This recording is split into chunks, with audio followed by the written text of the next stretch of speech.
Donc l'innovation chez Lithias, elle est de bout en bout évidemment. Lithias, c'est un atelier de sculpture traditionnel à l'ère du numérique. D'ailleurs, on a travaillé pour le musée de Dijon, on a numérisé les pleurants de Bourgogne, des petites statues en albâtre, il y en a 39, et ces statues, on les a toutes intégrées, retravaillées, et on en a fait une application 3D interactive.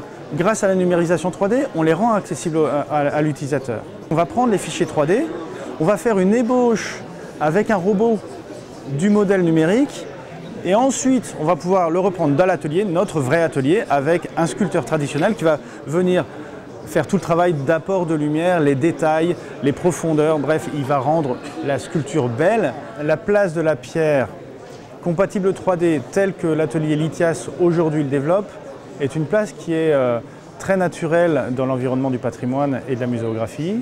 La pierre est quand même un matériau mythique de l'histoire de l'art. C'est un matériau qui a des propriétés extraordinaires dans la relation au public.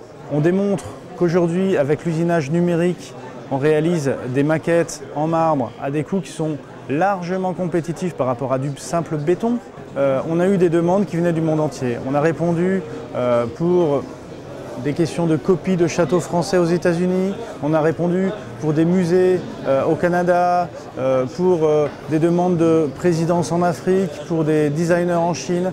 On est allé en septembre dernier à New York. On a remis une flamme qui est pourtant un objet typiquement français, franco-américain, la reproduction en marbre de la flamme de Bartholdi, la reproduction de la flamme de la Statue de la Liberté qu'on a un petit peu redessinée, qu'on a réalisé dans un marbre qui est un marbre d'une carrière française, la carrière de Saint-Pons, et on l'a finalement réalisé dans un marbre rouge vif, un marbre rouge du Languedoc, un objet très français avec une matière première qui vient de France. Ça, c'est vraiment une très belle aventure internationale qui nous fait chaud au cœur.